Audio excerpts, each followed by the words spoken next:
నమస్తే, నేను Balu. Welcome to Satya news. ముందుగా హెడ్లైన్స్. జీవో నంబర్ 279 మరియు 160లను రద్దు చేయాలని కోరుతూ నగరపాలక సంస్థ వద్ద మున్సిపల్ పారిశుధ్య కార్మికుల ధర్నా. సమాన పనికి సమాన వేతనం కల్పించాలని డిమాండ్. ఎండల తీవ్రత దృష్ట్యా ప్రజలు అప్రమత్తంగా ఉండాలి.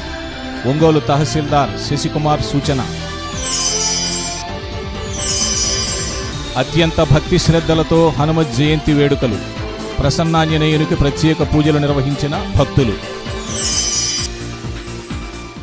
మున్సిపల్ కాంట్రాక్టు కార్మికుల ఉనికికి ప్రశ్నార్థకంగా మారిన జీవో నెంబర్ 279, 160లను ఉపసంహరించుకోవాలని కోరుతూ AP municipal workers and employees union జిల్లా శాఖ ఆధ్వర్యంలో నగరపాలక సంస్థ వద్ద ధర్నా నిర్వహించారు. సిఐటియు జిల్లా ప్రధాన కార్యదర్శి చీకటి శ్రీనివాసరావు మాట్లాడారు. నిత్యం ప్రజల ఆరోగ్యాన్ని కాపాడుతున్న మున్సిపల్ కార్మికుల శ్రమను దోచుకుంటున్నారని విమర్శించారు. సమాన పనికి సమాన వేతనం అందించాలని డిమాండ్ చేశారు.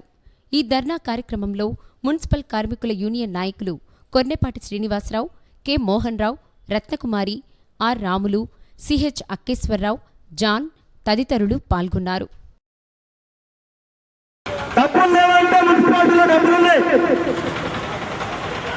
డబ్బులుంటే కానీ జీతాలు మాత్రం నెల గడిచిన మొదటి వారంలో ఇచ్చే పరిస్థితి లేదు. ఎందుకు లేదా జీతాలు ఎవరు ఇవ్వాలి? ఇల్లు తయారు చేయించాల్సింది ఎవరు? లెక్కలు చూడాల్సింది ఎవరు? ప్రజలకు పంపించుకోవాల్సింది ఎవరు? అవి పాస్ అయ్యేటట్టు చూసుకోవాల్సింది ఎవరు? ఇక్కడ ఉన్నటువంటి అడ్మినిస్ట్రేషన్ అధికారులు చేయాలి పని. కానీ ఆ పని చేయడం కార్మికులు మాత్రం పట్టణం చేస్తారు. అందుకే నెల గడిచిన, 2 నెలలు గడిచిన, 3 నెలలు గడిచిన ఈరోజు జీతాలు లేక కార్మికులు అల్లాడుతారు. గతంలో డబ్బులు లేవు, మాకు ఇబ్బందిగా ఉంది, సర్దుకోమంటే 2 నెలలు 3 నెలలు మేము సర్దుకుంటాం. కానీ వాళ్ళ డబ్బులు ఉన్నాయి, కానీ కార్మికులకు మాత్రం ఇచ్చే పరిస్థితి. ఆఫీసులో ఉన్నటువంటి అధికార యంత్రాంగం వెంటనే దాన్ని పరిష్కారం చేసి చర్య తీసుకోవడానికి పుచ్చలపల్లి సుందరయ్య 32వ వర్ధంతి సందర్భంగా సిపిఎం బండ్లమిట్ల జోన్ కమిటీ ఆధ్వర్యంలో ఉచిత వైద్య శిబిరాన్ని సమైక్యతా నగర్లో నిర్వహించారు. ఈ ఉచిత వైద్య శిబిరంలో doctor Malakondaiah, doctor Pratyusha, doctor Balachandrudu, doctor Srinivasulu, CPM నాయకులు మారెల సుబ్బారావు, దండు అంజిరెడ్డి, కెఎఫ్ బాబు, హరీష్ తదితరులు పాల్గొన్నారు. వైద్య పరీక్షలతో పాటు ఉచితంగా మందులు పంపిణీ చేశారు.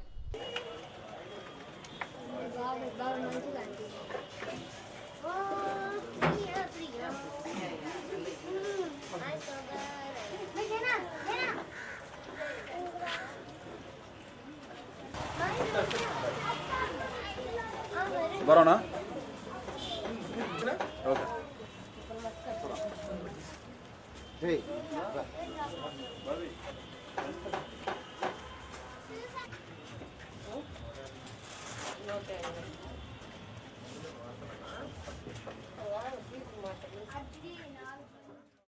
కామ్రేడ్ పుచ్చలపల్లి సుందరయ్య గారి 32వ వర్ధంతి సందర్భంగా ఆంధ్ర రాష్ట్రంతో పాటు ఒంగోలు నగరంలో అన్ని చోట్ల సిపిఎం ఆధ్వర్యంలో జెండాలు ఎగరేయడం జరిగింది.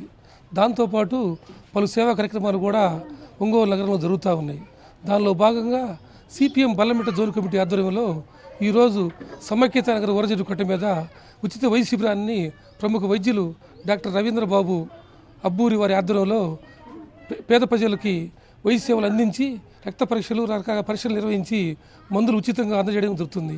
సుందరయ్య గారి జీవితం ఈనాడు యువతకి తెలియజేయడం కోసం ఆయన దక్షిణ భారతదేశ కమ్యూనిస్ట్ ఉద్యమ నిర్మాతగా, ఆంధ్ర రాష్ట్ర కార్యదర్శిగా, భారతదేశ సిపిఎం ప్రధాన కార్యదర్శిగా పలు వాటితో పాటు మంచి రాజకీయ నాయకులు అనేవాళ్ళు, ప్రజాప్రతినిధులు అనేవాళ్ళు ఈ విధంగా ఉండాలనేది సుందరయ్య గారిని చూసి ఆదర్శంగా నేర్చుకోవాలని భారతదేశంలో ఉన్న అందరు రాజకీయ నాయకులు చెప్తా ఉంటారు. కళలన్నీ పేదలందరికీ కూడా ఉచితంగా వైద్యం, విద్య అన్నీ కూడు గూడు అన్నీ ఏర్పాటు చేయాలని చెప్పేసి ఆ రోజు ఆయన 14 ఏళ్ల వయసులోనే పోరాటం చేసినటువంటి వ్యక్తి, మహనీయులు. ఆయన్ని వర్ధంతిన స్ఫూర్తితోటి ఆయన ఈరోజు ఉన్న యువకులంతా కూడా ఆయన్ని స్ఫూర్తిగా తీసుకొని సేవా కార్యక్రమాల్లో ముందుండాలని చెప్పేసి ఈ సందర్భంగా కూడా మేము అనేక వాళ్ళ కూడా ఈ చలవేంద్రాలు, ఉచిత వైద్య శిబిరాలు ఇటువంటి వాటిని ఏర్పాటు చేయడం అనేది జరుగుతుంది. నిజాంపట్నం రేష్మా అనే ట్రాన్స్జెండర్ తమను ఆర్థికంగా, శారీరకంగా దోపిడీ చేస్తూ భౌతిక దాడులకు పాల్పడుతోందని పలువురు ట్రాన్స్జెండర్స్ ఆవేదన వ్యక్తం చేశారు. రాష్ట్ర మహిళా కమిషన్ సభ్యురాలు తమ్మిశెట్టి రమాదేవి తెలుగు మహిళా రాష్ట్ర నేత టి అరుణతో కలిసి వారికి జరిగిన ఆవేదనను తెలిపారు.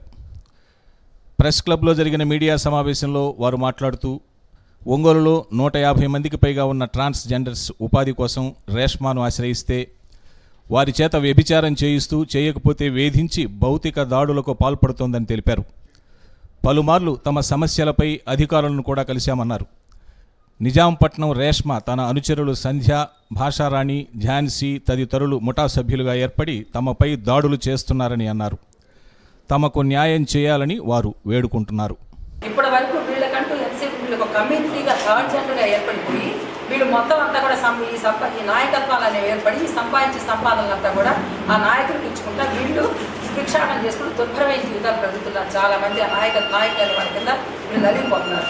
దాంట్లో నుంచి బయటపడేందుకు ఇంకో దుర్గా ట్రాన్స్జెండర్ దుర్గా ఇంకా ఇట్లాంటి వాళ్ళు కొంతమంది అంతా కూడా బయటకు వచ్చి వాళ్ళ నాయకత్వంలో మేమంతా కూడా వాళ్ళలో ఒక ట్రాన్స్ఫర్మేషన్ తీసుకురావాలని జిల్లా న్యాయ సేవాధికార సంస్థ జడ్జి గారు వెంకటాద్రి గారు, నేను, అట్లాగే మహిళా కమిషనర్ రమా గారు, మున్సిపల్ కమిషనర్ అందరం కలిసి ఒక మీటింగ్ పెట్టినప్పటి నుంచి వీళ్ళంతా కూడా ఆ బానిసత్వం నుంచి బయటపడి, అడుక్కునే దీని నుంచి బయటపడి మాకు ఐడెంటిటీ కావాలని చెప్పనేసి రేషన్ వాళ్ళకి శాంక్షన్ చేయడం జరిగింది. అట్లాగే వాళ్ళు ఒంటరి మహిళలుగా గుర్తించే సమాజంలో ప్రభుత్వం నుంచి ఎటువంటి మహిళలకి ఎటువంటి అయితే అందుతున్నాయో అలాంటివి వాళ్ళకి అందేలా చూడాలని చెప్పేసి వాళ్ళని స్వేచ్ఛగా బ్రతకడానికి అందరూ సహకరించాలని చెప్పేసి కోరుకుంటూ ఇప్పుడు వెంటనే స్పందించి ఎస్పీ గారు కానీ డిఎస్పీ గారు కానీ వెంటనే స్పందించి వాళ్ళకి న్యాయం చేయడం జరిగింది. అట్లాగే వీళ్ళు భయపడకుండా ఈ అరుణ గారు కానీ నేను కానీ వాళ్ళకి సపోర్ట్ చేయడం జరిగింది. వాళ్ళని ఒంటరి మహిళలుగా గుర్తించి వాళ్ళకి న్యాయం చేయాలని చెప్పి ఆంధ్రప్రదేశ్ నుంచి మిగతా రాష్ట్రాల్లో అయితే ఐడెంటిటీ ఉంది, కానీ ఆంధ్రప్రదేశ్లో ఒక ట్రాన్స్జెండర్ ఎవరు గుర్తించట్లేదు. ప్రతి ఒక్కరు హాస్యాస్పదంగా తీసుకుంటున్నారే కానీ సినిమాల్లో అయితే కానీ మీ టీవీలో అయితే కానీ ప్రతి ఒక్కరిని సీరియల్స్లో అయితే కానీ హాస్యాస్పదంగానే తీసుకుంటున్నారు. కానీ వీళ్ళ జీవన విధానం ఏంటి, వీళ్ళ జీవితం ఎట్లా అనే దాని మీద ఎవరు ఫోకస్ చేయట్లేదు. దాని ద్వారా ప్రతి ఒక్కరు రోడ్డు మీద వెళ్తుంటే లేనిపోని అవహేళన చేయటమే తప్పించి కానీ వీళ్ళ జీవితం ఇంత దీనస్థితిగా ఉందా అనే ఆలోచన ఎవరికి రావట్లేదు. అందుకని మాలోని మేమే చైతన్యం తెచ్చుకొని మన జీవితం మనమే మార్చుకోవాలి అని మాలో కొంతమంది నడుము బిగించి మేము ముందుకు రావడం జరిగింది. ముందుకు వచ్చిన తర్వాత ఇట్లా మహేష్ కబనూరికి ఫోన్ చేసి ఇంకా అమ్మాయి కొంచెంలో ఉండడానికి లేదు, ఇలా ఇద్దరులో రావడానికి లేదు అని చెప్పి అందరూ చెప్పేసింది. తల్లిదండ్రుల కాడికి అసలు బాగాలేదు. ఇప్పుడు నేను తల్లిదండ్రులు చూసి 4 సంవత్సరాలు అవుతుంది. మా అమ్మ మా నాన్న కాడికి పోతానంటే చంపేస్తాను అంటూ రౌండ్లు పెట్టి కొట్టేయడం, బ్లాక్ మెయిల్ చేస్తుంది. ఏమన్నా నేను సంపాదించుకుని ఏమన్నా ఒక చెవులకి ఏమైనా కమ్మలు కానీ ఏమైనా చేయించుకుంటే ఎత్తుకుపోయి ఇంటికి వచ్చి దౌర్జన్యం చేసి నేను పెడతాను కదా, మాకు ఉండాలి, మీకు ఎందుకు, మీరు అడుగుకునేవారు కదా, మీకేం పని అని చెప్పేసి రౌడీలు చేసి ఎట్లా పడితే అట్లా మాట్లాడింది, నీచంగా మాట్లాడింది. మా అమ్మల్ని నీచంగా ఎట్లా పడితే తిట్టి అసలు అవాయిడ్ చేసేసింది. అసలు వాళ్ళ ఇంటికి కూడా రానిది, వాళ్ళు ఎక్కడ ఉంటారో కూడా తెలియదు. అలాంటిది మేము ఇంద్రం కాలంలో 2 తీసుకున్నాం. అడుక్కోని నేను అందరూ ఎంతమంది ఎక్కిరిస్తారు, మా పెద్దమ్మ వాళ్ళందరూ ఉన్నారు, వాళ్ళందరూ దగ్గరించి ఇంటికి రాని. మా అమ్మ చచ్చిపోతున్నాడు, మనం రాని. మా అమ్మ సెలవని నేను బయట కొంచెం లైఫ్ అయ్యింది, ఎవరు రాని. అట్లాంటిది నమ్మి అందరూ నాయన తీసుకొని మీరు మా బతుకమే బతుకుతాం, అందరికీ చేసుకోవాలని బతకలేదు, మా అందరినీ బతకలేదు. మాకేంది ఇట్లా కొంచెం అయిపోతుంది మాది తప్ప. మమ్మల్ని చూడండి, ఏ తల్లిదండ్రులైనా మమ్మల్ని గౌరవించినట్టు ఇట్లా ఎవరికి రాకూడదు. ఈ బాధ ఎవరికి నా ఊరు నన్ను కపోడికి రాని కూర్చుని రూపాయలు నడుకుంటే. ఆంధ్రప్రదేశ్ షెడ్యూల్ కులాల సంక్షేమ సంఘం ఆధ్వర్యంలో కొత్తపట్నం బస్టాండ్లో చలివేంద్రాన్ని ఏర్పాటు చేశారు. డీఎస్పీ గుంటుపల్లి శ్రీనివాసరావు చలివేంద్రాన్ని ప్రారంభించారు. ఈ కార్యక్రమంలో జి రత్నబాబు, కె శివరామకృష్ణ, చంద్రశేఖర్, రమేష్ తదితరులు పాల్గొన్నారు. నిర్వాహకులను డీఎస్పీ గుంటుపల్లి శ్రీనివాసరావు అభినందించారు.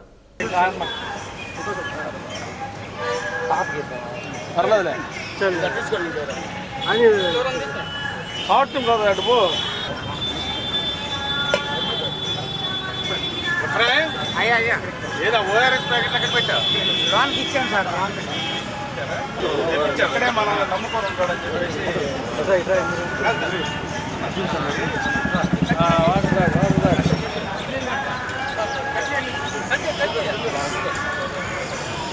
డిఫరెంట్ ఫ్లేవర్స్ నిల్చోనండి ఏది ఇది వచ్చేసి ఓకే రోజు తాగితేనే అందరికి బాగా ఫ్లవర్స్ కూడా ఉంటాయి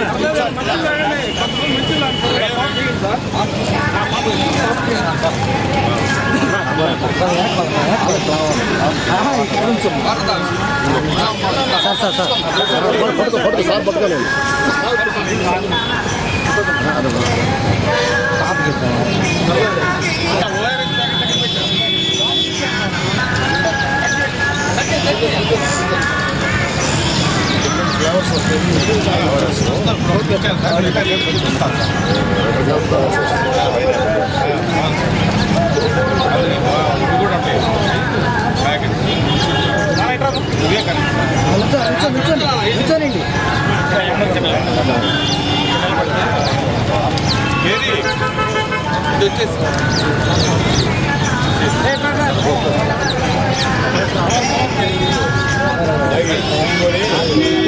అవునండి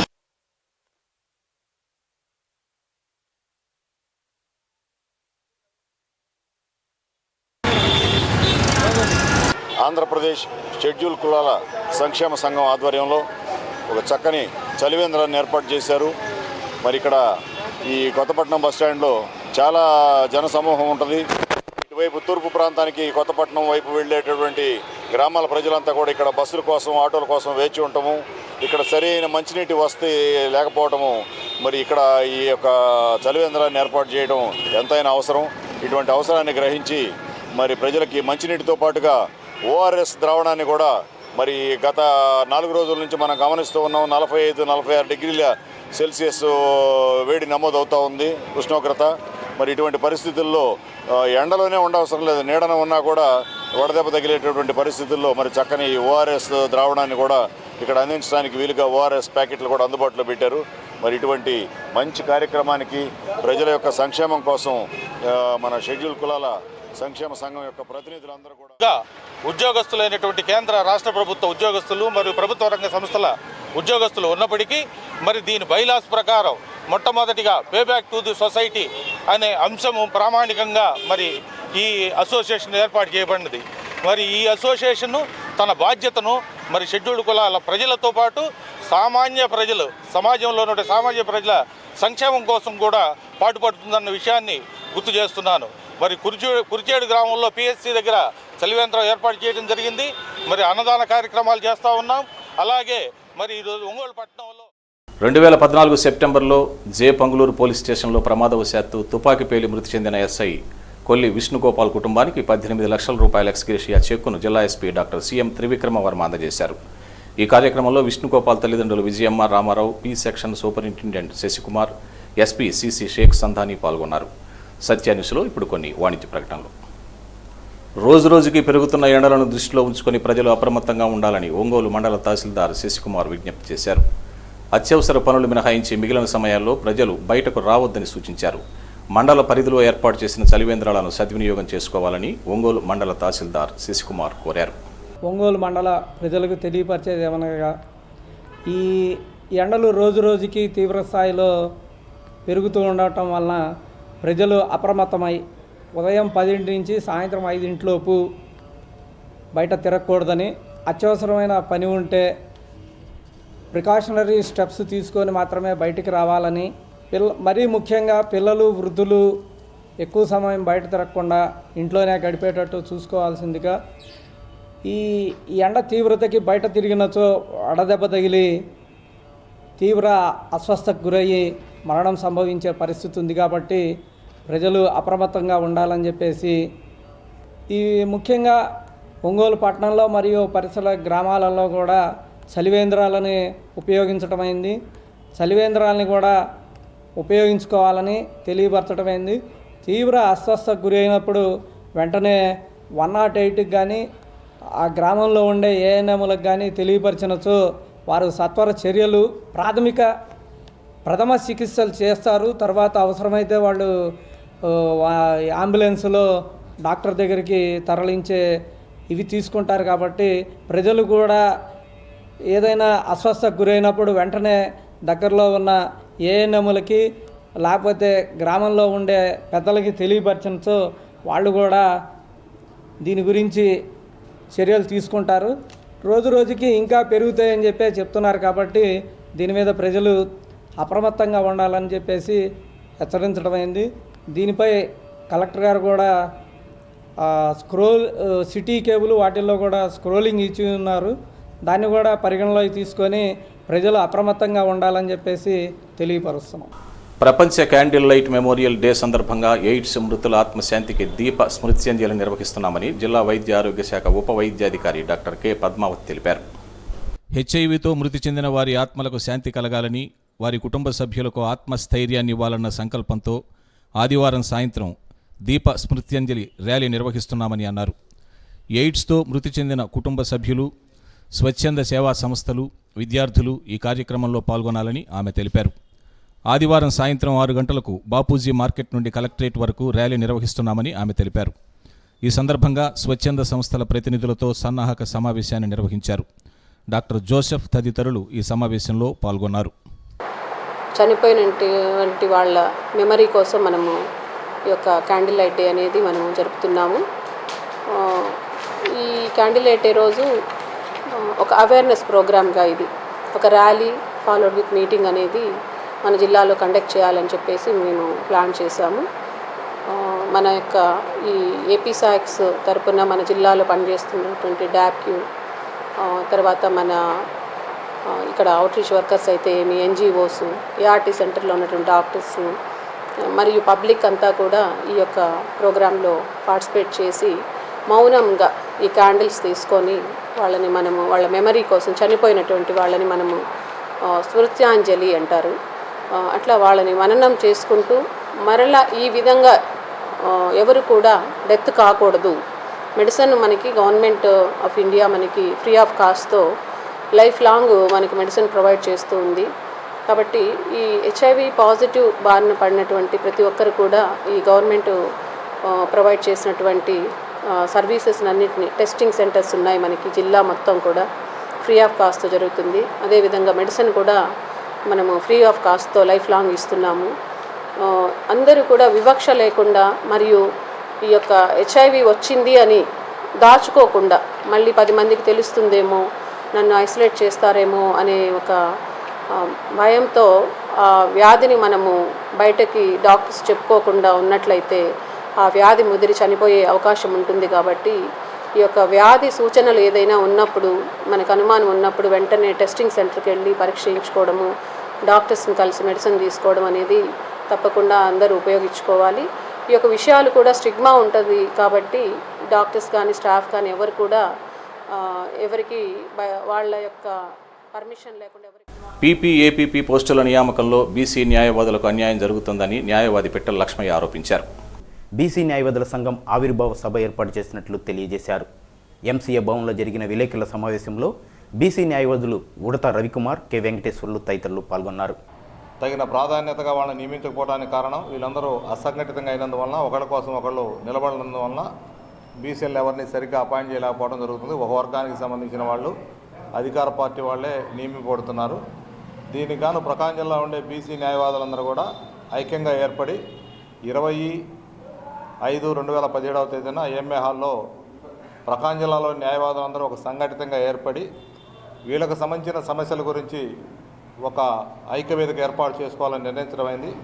ఈ ఐక్యవేదిక ప్రధాన కారణం ఏంటంటే ఒక బీసీ న్యాయవాదుల సమస్యలే కాకుండా ప్రభుత్వ చట్టాలు ఎంతవరకు పేద బలహీన వర్గాలు, బడుగు వర్గాలు, మహిళలకి ఉపయోగపడుతున్నాయి, వాయి ఏ విధంగా తప్పుదారి పడుతున్నాయి, ప్రభుత్వ చట్టాలు కానీ ఏ విధంగా ప్రజలకు మేలు చేయట్లేదు, వాటికి సంబంధించి ఇండివిజువల్ వాయిస్ వలన ప్రయోజనం లేదు. కాబట్టి బీసీ న్యాయవాదులందరూ కూడా ఒక ఐక్యవేదికగా ఏర్పడి ఎప్పటికప్పుడు ప్రభుత్వం మీద ఒత్తిడి తీసుకురావటం. ఒంగోలు డిప్యూటీ డీఈఓగా ఏ దయానందం బాధ్యతలు స్వీకరించారు. దయానందం ఇప్పటి వరకు సంతనూతలపాడు ఎంఈఓగా బాధ్యతలు నిర్వహిస్తూ ఒంగోలుకు బదిలీ అయ్యారు. సత్యాన్యూస్లో ఇప్పుడు కొన్ని వాణిజ్య ప్రకటనలు. మద్దిపాడు మండలంలోని దొడ్వరపాడు గ్రామంలో శ్రీ వీరాంజనేయ స్వామి ఆలయంలో నవగ్రహ శిలా విగ్రహముల త్రయాహ్నిక ప్రతిష్టా మహోత్సవం అత్యంత భక్తి శ్రద్ధలతో నిర్వహించారు.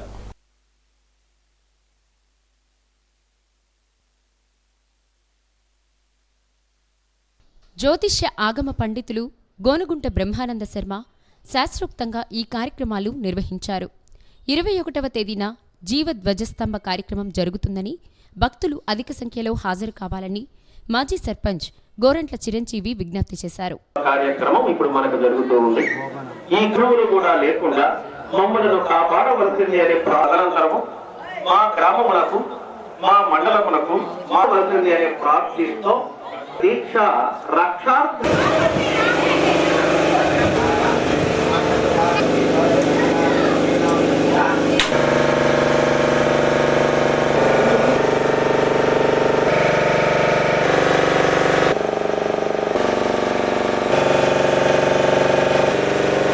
దొడ్డవరపాడు గ్రామంలో వీరాంజనేయ స్వామి వారి దేవాలయంలో నవగ్రహ జీవధ్వజ శిఖర కలశ ప్రతిష్టా మహోత్సవము త్రయాన్నిక దీక్షతో జరుగుతూ ఉంది. ఈ రోజున 19వ తేదీన ప్రాతకాల సమయమున బిందె తీర్థంతో ప్రారంభమై అంకురార్పణాదిత కార్యక్రమములతోటి అభిషేక కార్యక్రమాలతోటి ఈ రోజున జరుగుతూ ఉంది. అదేవిధంగా రేపు ఆ స్వాముల వారికి ఉత్సవ కార్యక్రమము, నదీ నద మృతికా స్నాన కార్యక్రమములు మొదలైనవన్నీ కూడా జరిగి రేపు రాత్రికి గ్రామోత్సవము, ధాన్యాదివాస కార్యక్రమాలు కూడా జరుగుతాయి. అదేవిధంగా ఎల్లుండి ఉదయం 10:25 వీరాంజనేయ స్వామి వారి జీవధ్వజస్తంభము, నవగ్రహ విగ్రహ ప్రతిష్టా కార్యక్రమము, అదేవిధంగా శిఖర కలశ ప్రతిష్టా కార్యక్రమం ఇక్కడ జరుగుతూ ఉన్నది.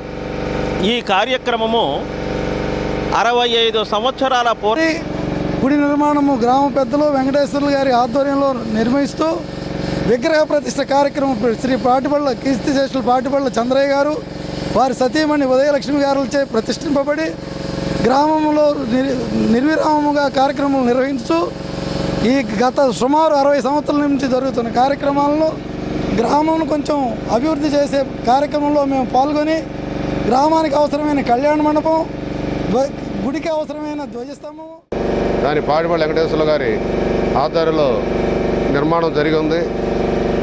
ఆ గుడి కట్టినప్పటి నుంచి పూజలు పురస్కారాలు చేసుకుంటూ గ్రామం ఎంతో సుభిక్షంగా, చిన్న గ్రామం అయినా సుభిక్షంగా ఉంటుంది. అలాగే చెరువు ఉండటం వల్ల మేము అందరం మా గ్లోబల్ హనుమత్ జయంతి ఉత్సవాలు నగరంలో శాస్త్రోక్తంగా నిర్వహిస్తున్నారు. ఆంజనేయ స్వామిని పలు రకాల అలంకరణలతో ఆరాధిస్తున్నారు. కేశవస్వామిపేటలోని వీరాంజనేయ స్వామివారికి తమలపాకులతో పూజలు చేశారు. అలానే లాయర్పేట రైతు బజార్ ఎదురుగా ఉన్న చిట్టి ఆంజనేయ స్వామివారికి అప్పాలు నైవేద్యం పెట్టి ప్రత్యేక పూజలు చేశారు.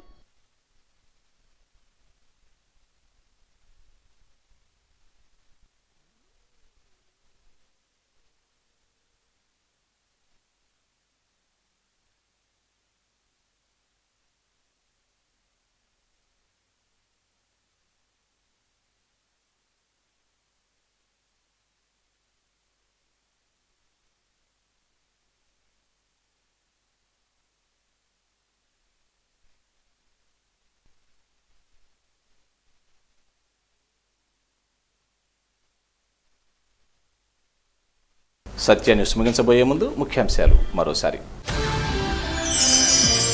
జీవో నంబర్ 279 మరియు 160లను రద్దు చేయాలని కోరుతూ నగరపాలక సంస్థ వద్ద మున్సిపల్ పారిశుధ్య కార్మికుల ధర్నా. సమాన పనికి సమాన వేతనం కల్పించాలని డిమాండ్. ఎండల తీవ్రత దృష్ట్యా ప్రజలు అప్రమత్తంగా ఉండాలి. ఒంగోలు తహసీల్దార్ శశికుమార్ సూచన. అత్యంత భక్తి శ్రద్ధలతో హనుమత్ జయంతి వేడుకలు. ప్రసన్నాంజనేయునికి ప్రత్యేక పూజలు నిర్వహించిన భక్తులు. సత్య న్యూస్లో నేటి మాట. నిజానికి కష్టాలు మన శత్రువులు కాదు, మన బలాన్ని బలహీనతలను తెలిపే మిత్రులు మాత్రమే.